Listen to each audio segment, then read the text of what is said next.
உலகெங்கிலும் இருந்து இந்த நிகழ்வை பார்த்து கொண்டிருக்கின்ற சன் தொலைக்காட்சி நேயர்களுக்கு அன்பின் வணக்கம்.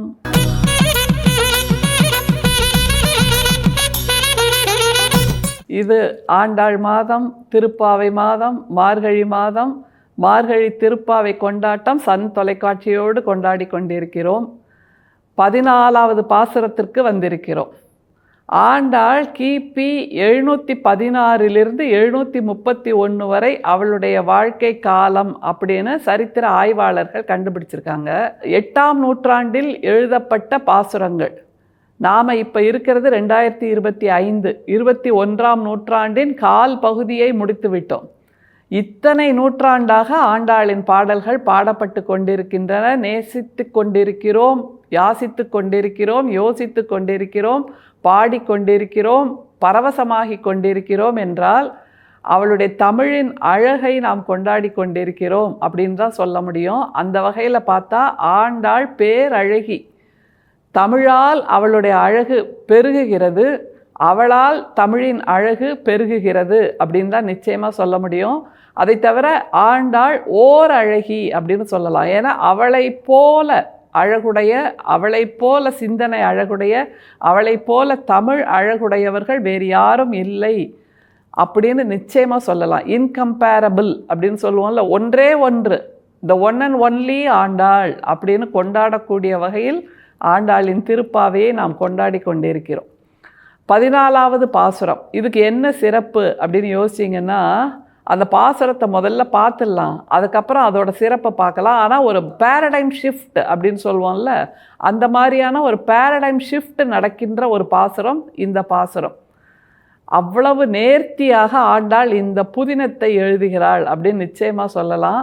அவளோட பயணத்தில் நம்மையும் இணைத்து கொள்கிறாள், அவளோடு இருக்கக்கூடிய தோழிகளையும் இணைத்து கொள்கிறாள், நம்முடைய சிந்தனையை வளப்படுத்துகிறாள், நம்முடைய சிந்தனையை உயர்வாக்குகிறாள், நாம் இனிமேல் எப்படி வாழ வேண்டும் என்கின்ற ஒரு தெளிவை கொடுக்கிறாள், ஒரு ஜிபிஎஸ்ஸாக இருக்கிறாள், நமக்கான கைடாக இருக்கிறாள், நமக்கான வெளிச்சமாக இருக்கிறாள் அப்படின்னு அடுக்கிக்கிட்டே போகலாம்.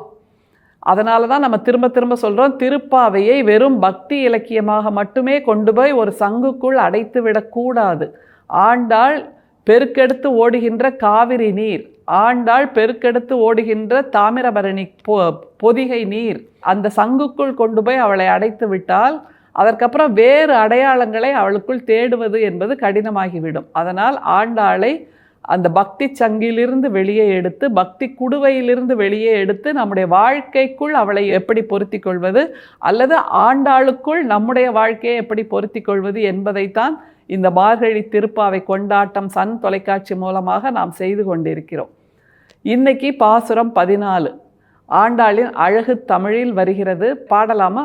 உங்கள் புழக்கடை தோட்டத்து வாவியுள் செங்கழு நீர் வாய் நெகிழ்ந்து ஆம்பல் வாய் கூம்பிய கான் செங்கற் பொடி கூரை வெண்பல் தவத்தவர் தங்கள் திருக்கோயில் சங்கிடுவான் போகின்றார்.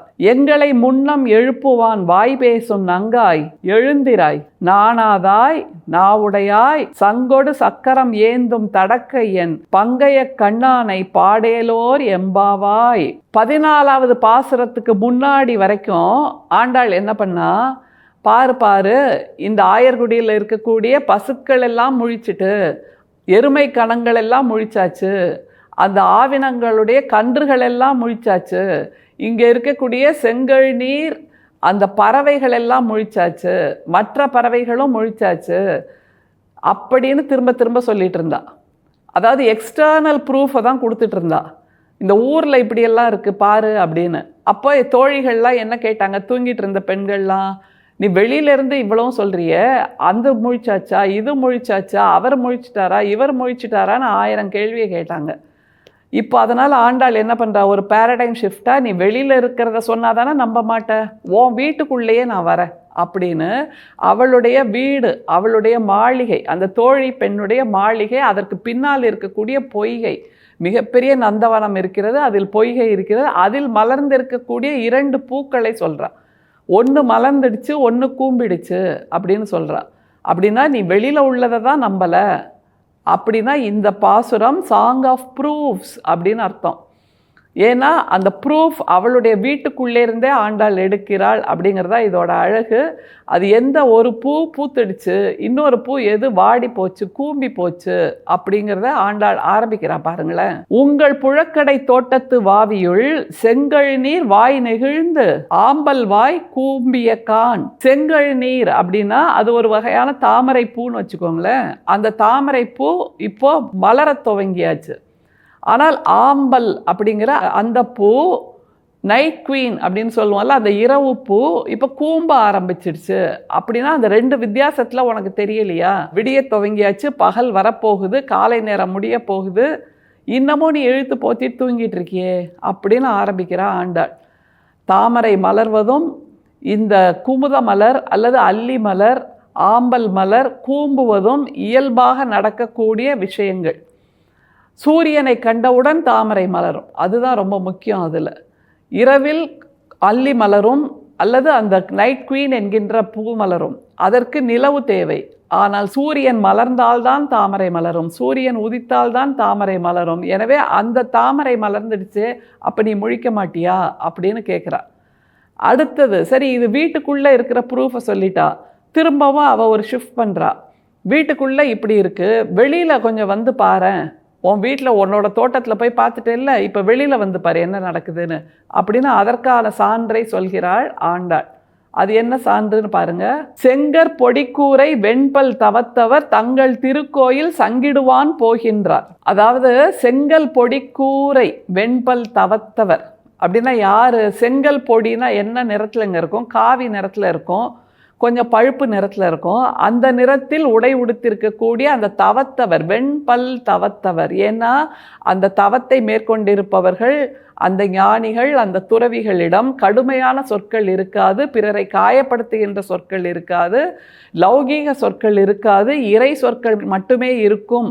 அவர்களெல்லாம் கூட அந்த சங்கு முழங்கக்கூடிய தங்களுடைய கோயிலுக்கு சென்று சங்கநாதத்தை ஒலிக்க செய்கிறார்கள், காண்டாமணியை ஒலிக்க செய்கிறார்கள். அது உன் காதில் கேட்கலையா? பூ மலர்வதற்கு சப்தம் கிடையாது. பூ மலர்கின்ற சப்தமே உலகத்தில் யாருமே கேட்டிருக்க முடியாது. அதை ஒரு காட்சியாக ஆண்டாள் கொடுக்குறா. சரி, அதுதான் காட்சி கிடைக்கல உனக்கு, சப்தம் கிடையாது பூ மலர்வதற்கு, அதனை மிஸ் பண்ணிட்டா கூட இந்த வெண்பல் தவத்தவர் காண்டாமணியை அடிக்கிறாங்களே தங்களோட கோயிலில் போய், அந்த சப்தம் கூட உனக்கு கேட்கலையா அப்படிங்கிறா. வேற என்ன சொல்கிறா பாருங்க. அதை தவிர அடுத்தது, அந்த சிறுமி அந்த தோழியிடம் அவள் என்ன சொன்னாள்ங்கிறத திருப்பி சொல்கிறா. அதுதான் ரொம்ப முக்கியம். இதை நான் சொல்லவே இல்லையே, நீயாவே கற்பனை பண்ணி சொல்கிறியே அப்படின்னு ஒரு சிறுபிள்ளை விளையாட்டை கூட அந்த சிறுமி சொல்லி இருக்கக்கூடும். ஆனால் நேற்று நீ என்ன சொன்ன தெரியுமா அப்படின்னு அதை ஞாபகப்படுத்துகிறா பாருங்களேன் ஆண்டாள். எங்களை முன்னம் எழுப்புவான் வாய் பேசும் நங்காய் எழுந்திராய். நேற்று என்ன சொல்லியிருக்கா இந்த தோழி? நாளைக்கு இந்த மாதிரி பாவை களம் போகணும், பாவை நோன்பு நோக்கணும் அப்படின்ன உடனே நான் அதெல்லாம் சரியாக வந்துடுவேங்க, நீங்கள் அதிலெல்லாம் கவலைப்படவே வேண்டாம், யோசிக்கவே வேண்டாம், என்னை டவுட் படவும் வேண்டாம், உங்களுக்கு முன்னாடி நான் வந்து உங்களையெல்லாம் எழுப்புறேனா இல்லையா பாருங்க அப்படின்னு எங்களை முன்னம் எழுப்புவான்னு நீ தானே சொன்ன, அதை மறந்து போய் இப்போ தூங்கிட்டு இருக்கியே அப்படின்னு ஆண்டாள் கேட்குறா. நீ சொன்ன வார்த்தையைத்தான் நான் உனக்கு திருப்பி சொல்கிறேன், நான் கற்பனையாக எதையும் சொல்லவில்லை என்று ஆணித்தரமான குரலில் ஆண்டாள் சொல்கிறார். எத்தனை விதமாக ப்ரூஃப், சான்றுகளை ஆண்டாள் அடுக்கிக்கிட்டே போகிறா பாருங்க. அதுதான் இந்த பாடலோட சுவாரஸ்யம். அப்படியே எழுந்தாளா அந்த தோழினா? அதுதான் இல்லை. அப்புறம் ஆண்டாள் என்ன பண்ணுறாங்கிறத பாருங்க. நங்காய் எழுந்திராய் நானாதாய் நாவுடையாய் சங்கொடு சக்கரம் ஏந்தும் தடக்கையன் பங்கைய கண்ணானை பாடையலோர் எம்பாவாய். நங்காய் எழுந்திராய் அப்படிங்கிறா. நங்காய்னா நல்ல மங்கை, நல்ல நங்கைன்னு அர்த்தம். நல்ல நங்கைனா யாருன்னா நல்ல குணங்களுக்கெல்லாம் ஒட்டுமொத்த குத்தகைக்காரி அப்படின்னு அர்த்தம். நீ இவ்வளோ ப்ரூஃப் உனக்கு நான் கொடுக்குறேன், இந்த ப்ரூஃப் எல்லாம் தப்பு பொய்ன்னு நீ சொல்லிடுவியா? சொல்ல மாட்டேன். ஏன்னா நீ நல்ல மங்கை, நல்ல நங்கை, நங்காய் எழுந்திராய், அதனால் நீ எழுந்து வந்துடுவ அப்படின்னு சொல்கிறா. இப்படியாக திரும்ப திரும்ப உறக்கத்திலிருந்து எழுப்புகின்ற ஒரு வேலையை ஆண்டாள் ஏன் செய்யணும்னா நம்மை உறக்கத்திலிருந்து எழுப்புகிறார். நாம் செய்து கொண்டிருக்கின்ற அந்த லௌகீக பௌதீக உறக்கத்தை ஆண்டாள் சொல்லவில்லை. நம்முடைய அறியாமை என்கிற உறக்கத்திலிருந்து நம்மை எழுப்புகிறாள். நாம் இருளைத்தான் பார்ப்போம், வெளிச்சத்தை பார்க்க மாட்டோம் என்ற பிடிவாத உறக்கம் செய்திருக்கிறோம் அல்லவா, அதிலிருந்து நம்மை எழுப்புகிறாள். இப்படி எழுப்புவதன் மூலமாக நம்முடைய வாழ்க்கை உறக்கத்திலிருந்து நம்மை எழுப்புகிறாள் ஆண்டாள் அப்படிங்கிறதான் மிக முக்கியம். அந்த நிறைவு வரியை திரும்ப பார்த்துடலாமா? சங்கொடு சக்கரம் ஏந்தும் தடக்கையன் பங்கைய கண்ணானை பாடேலோர் எம்பாவாய்.